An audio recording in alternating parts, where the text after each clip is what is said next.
She wasn't just the queen of soul. Aretha Franklin was the voice of a generation. From singing in her father's church as a little girl, to bringing presidents and legends to tears with her voice, Aretha reshaped the world of music, spoke up for justice, and did it all with elegance and soul. She made us feel something, whether it was power, pride, or pure emotion. But behind the spotlight, there was a deeply personal story. A story of faith, of family, of fame, and of fierce independence. In this video, we'll take you deep inside the life of a true legend. From her Grammy-studded career to her quiet strength as a mother, from her powerful voice to the beautiful home she loved, this is the unforgettable journey of Aretha Franklin, the Queen of Soul.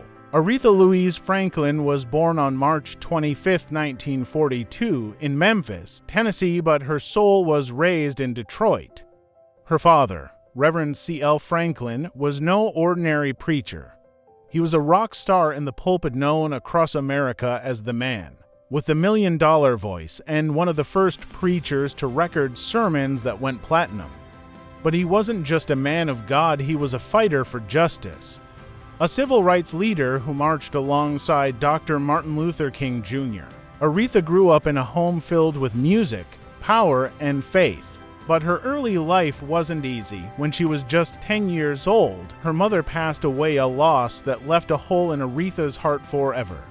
Still, that little girl had a gift, a voice that could shake the walls of her father's church. By the time she was a teenager, she was already touring with gospel legends like Mahalia Jackson and Clara Ward. People weren't just listening, they were stunned. That voice, even at 14, had the soul of someone who had lived 100 lives. At just 18 years old, Aretha Franklin landed her first big break. She signed with Columbia Records in 1960. It was a dream come true, but it came with a catch. Columbia tried to shape Aretha into a jazz and pop singer, glamorous, soft-spoken, polished.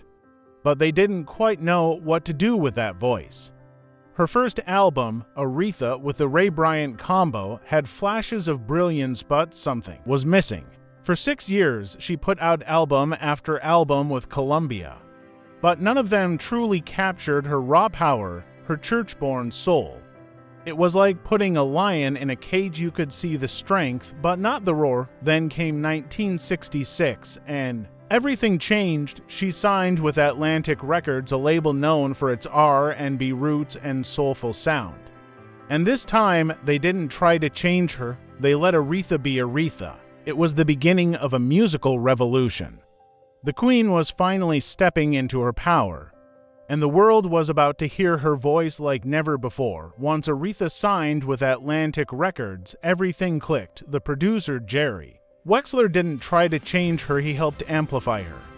Together, they unleashed one of the most powerful voices the world has ever heard. In 1967, she dropped her game-changing hit, Respect. Originally an Otis Redding song, Aretha flipped the script and turned it into a powerful anthem for women and Black pride. Respect wasn't just a catchy hook, it was a demand.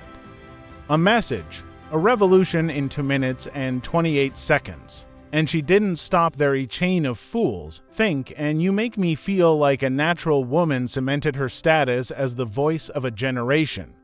Her songs weren't just hits, they were soulful sermons bursting with emotion and meaning. In the heart of the civil rights movement, Aretha Franklin became more than a singer, she became a symbol. A proud Black woman with unmatched talent, standing tall in a time of change, and in 1987, history was made. Aretha became the first woman ever inducted into the Rock and Roll Hall of Fame, not just the Queen of Soul, but a queen of music history. By now, Aretha Franklin wasn't just a star, she was a legend. Over her career, she earned 18 Grammy Awards, including the prestigious Lifetime Achievement Award. That's not just impressive, that's historic. And get this, Aretha sold over 75 million records worldwide. That's 75 million people moved by her voice, her words, and her soul. In one of her most emotional performances, she sang at Dr. Martin Luther King Jr.'s funeral, a moment that showed just how deeply connected she was to the civil rights movement, and decades later, she performed at President Barack Obama's inauguration, proving that her voice still echoed through history. Of course, Aretha's contributions didn't go unnoticed in pop culture. She earned a star on the Hollywood Walk of Fame, and her music was inducted into the Grammy Hall of Fame, and in 2005, she received the Presidential Medal of Freedom Americas, highest civilian honor. A true queen, honored by a president, fitting, right?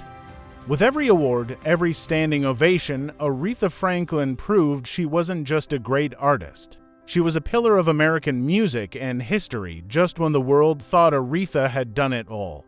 She came back swinging in the 80s and 90s with a whole new sound and the same powerful soul. Her hit Freeway of Love in 1985 was a funky, feel-good anthem that raced to the top of the charts and reminded everyone that the Queen wasn't going anywhere. Then came her unforgettable duet with George Michael, I Knew You Were Waiting for Me. The track hit #1 and brought Aretha a new generation of fans, but she never forgot where it all began gospel. Her return to her roots with the album Amazing Grace became the best-selling gospel album of all time. Throughout the 2000s, Aretha lit up TV specials, tributes, and even made cameos in films every moment, a reminder of her timeless voice and unshakable presence. Her last public performance came in 2017 at the Elton John AIDS Foundation Gala. Even battling illness, Aretha delivered a soul-stirring performance that brought the audience to its feet. Decades after she began, Aretha still had the power to stop the world in its tracks with nothing but her voice. By the time she passed in 2018, Aretha Franklin's net worth was estimated at around $80 million. But her true wealth, that was in her legacy. Aretha loved the finer things. From custom designer gowns to luxury cars and her signature fur coats. She was always dressed like royalty because she was royalty. Yet through it all, Aretha stayed true to her roots in Detroit. She owned multiple properties but kept her main residence in the city she loved. And here's a little-known fact: Aretha didn't like banks. She was famous for carrying thousands of dollars in cash, tucked inside a custom Louis Vuitton handbag. Always paid up front, always on her terms, she wasn't just a superstar. Aretha was a cultural icon, a symbol of Black excellence, and a voice for the voiceless. Her legacy lives on in every note of soul music today, every diva who ever belted a powerful ballad, and in the hearts of generations who still rise when they hear.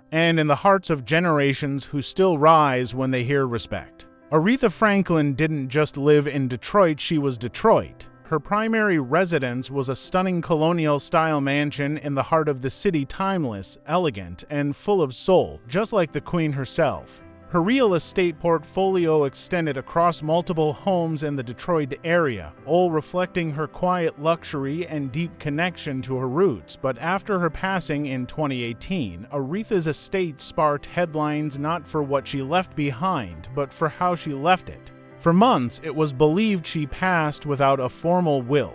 Then came a twist: handwritten wills were found tucked away in her home.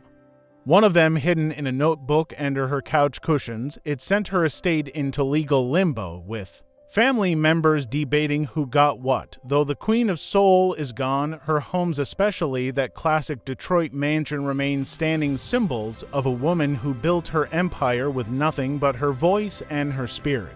Behind the spotlight and the soaring vocals, Aretha Franklin lived a deeply personal and at times turbulent life filled with love, loss, and motherhood. She became a mother at just 12 years old, giving birth to her first son, Clarence, named after her beloved father. By age 15, she had a second son, Edward. Despite the challenges, Aretha stayed strong. Family always came first. She would later welcome two more sons, Ted White Jr., born during her marriage, and Keckalf Cunningham, her youngest. In 1961, she married her manager, Ted White, but behind the glamour was pain. Their relationship was rocky and controlling. They divorced in 1969. Years later, Aretha found love again with actor Glyn Turman. They tied the knot in 1978 in a high-profile wedding. But even that love story ended in divorce in 1984. Through it all, Aretha kept her private life just that private. She rarely spoke openly about her relationships or her sons, choosing instead to let her music do the talking. But one thing is clear, she was a fiercely devoted mother, and her children remained the heart of her world. Aretha Franklin didn't just sing about respect, she demanded it, and she gave it. To her people, her community, and the fight for justice, she was more than a voice. Aretha was a powerful voice in the civil rights movement, a fierce advocate for equality and dignity. She was close friends with Dr. Martin Luther King Jr., even performing at his funeral in 1968 with tears in her eyes and strength in her voice. Aretha refused to perform for segregated crowds, a quiet but bold act of resistance in an unjust era, and she didn't just talk the talk, she put her money where her mouth was. Aretha often funded civil rights groups, bailouts, and grassroots movements. No headlines, just heart. Through her music, whether it was Respect, Think, or A Natural Woman, Aretha became a beacon of black pride, female empowerment, and social justice. She didn't just change music, she helped change America. On August 16, 2018, the world stood still. The Queen of Soul had taken her final bow. At the age of 76, after a courageous battle with pancreatic cancer, but even in death, Aretha Franklin's spirit was larger than life. Detroit honored her with a 4-day celebration fit for royalty, full of music, memories, and love. Presidents, celebrities, and everyday people came together to pay tribute. From Barack Obama to Stevie Wonder, from Beyoncé to Oprah, everyone had something to say about the woman who changed the world with her voice, and that legacy only grew. In 2021, Jennifer Hudson starred in the biopic Respect, earning praise for channeling Aretha's power and grace. The documentary Amazing Grace gave fans a front row seat to one of her most spiritual performances, reminding us why her gospel roots mattered so deeply. Aretha's influence can be heard in Adele's soul, Alicia Keys' piano ballads, and Beyoncé's empowerment anthems, from the church pews of Detroit to the grandest stages on earth. Her voice still echoes. She was more than music, she was a movement. She was Aretha Franklin, the eternal Queen of Soul.